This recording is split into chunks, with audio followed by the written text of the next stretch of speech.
Ever had a dream so vivid, so real, you weren't sure you ever woke up? That's what happened to me. Only this wasn't just some random nightmare. It started with a bowl of soup and ended with me begging a demon to spare my soul. If you've ever woken up haunted, heart racing, skin ice cold, then buckle up, because this story is for you. Smash that like button if you believe some dreams go deeper than sleep, and subscribe if you love tales where justice is anything but ordinary. Last night wasn't normal. I went to bed like usual. No weird energy. No late-night horror movies. Just quiet. And yet, I woke up in a place I didn't recognize. An old town, dead still. Like the sun had frozen mid-sky. The buildings looked like they'd been drained of color, brittle, gray, lifeless. Even the air, it felt wrong, like it was holding its breath. I wasn't supposed to be there. I could feel it, but something kept pulling me forward. I passed a tiny wooden eatery, the kind that shouldn't still exist. Its sign creaked softly, though there was no wind. They only served one thing, mommy, a kind of noodle soup. And somehow, it smelled exactly like my grandmother used to make. Warm, nostalgic, safe. So I stepped in, sat down, ate in silence. It was the only moment I felt okay, until it wasn't. I went to pay, but before I could pull out my wallet, a man brushed by me. He didn't look at me, just dropped a thick bundle of cash on the counter, then vanished. I mean it, he didn't walk away. He just wasn't there anymore. I looked around. I was alone. So, I reached for the money.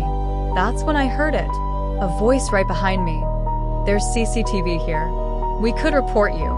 My stomach turned cold. I spun around. Report me? For what? He dropped it. Show me the footage, I demanded. We turned to the screen above the counter. But what I saw wasn't what I remembered.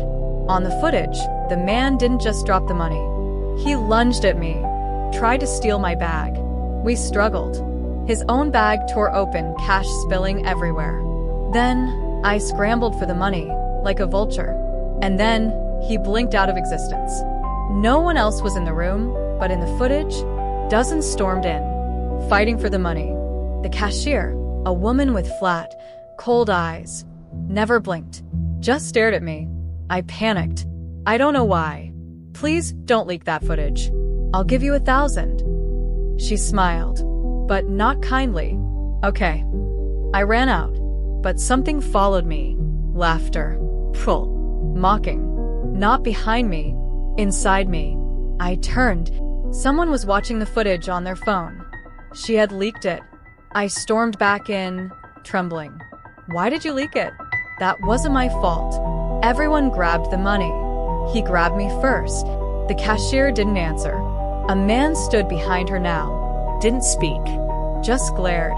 I tried to chase after her, but she vanished like smoke. And then, she reappeared, holding a child. A baby. Something in me broke. I ran to her, sobbing. Please, dear child. Think of your child, don't do this. She didn't flinch, just stared at me like I was something rotting, then said, You do evil. And now you care about a child? Huh. How noble. You're decent evil. That phrase echoed in my head. Decent evil. I didn't understand. Then I looked behind her. From the shadows, something rose. Massive. Inhuman. Bones snapping as it moved. Its body twitched, like pain was its natural state. Eyes that weren't eyes, just holes into nothing. A mouth that didn't move, but I could hear it breathing, growling. I ran. Through woods I didn't remember entering. Branches clawed at me. The trees leaned in too close. There were no birds. No sound. Just her laughter. I don't know how long I ran. When I made it back to the town, it was twisted. Buildings bent at wrong angles. Street lamps flickered like they were alive. Then something small grabbed my hand. I looked down. A tiny, white glowing figure. She shimmered, her outline glitching like a broken video. She looked up and said, It's okay, big sister. I'll help you. My heart stopped. That voice, it was my sister. She died 6 years ago. I didn't question it. I wanted to believe it was her, but hope doesn't last long in places like this.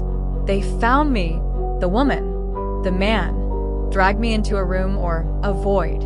No walls, no light, just nothing. They sat me down, placed a glass bottle on each of my legs. The moment it touched skin, I burned. I couldn't scream, couldn't move. My legs felt dead.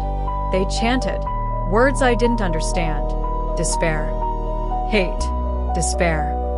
Hate. I saw a nearby bottle. Out of instinct, I poured its contents into one of the glass jars. They stopped. Then their bodies twisted. Skin peeled back. Horns tore from their skulls. Their eyes were no longer human, bottomless pits sucking in light and reason. They sat close, whispering, right into my ears. Fast. Garbled. Inhuman. My ears bled. My brain screamed. I tried to pray, but I had forgotten. I had forgotten how to pray. I forced myself to remember. Our Father, who art in heaven, they whispered with me, in my voice, mimicking me, word for word. And then I broke, curled in on myself, covered my ears, screamed without sound. And then I woke up, gasping. But my legs still felt burned. I couldn't walk right, couldn't breathe normally.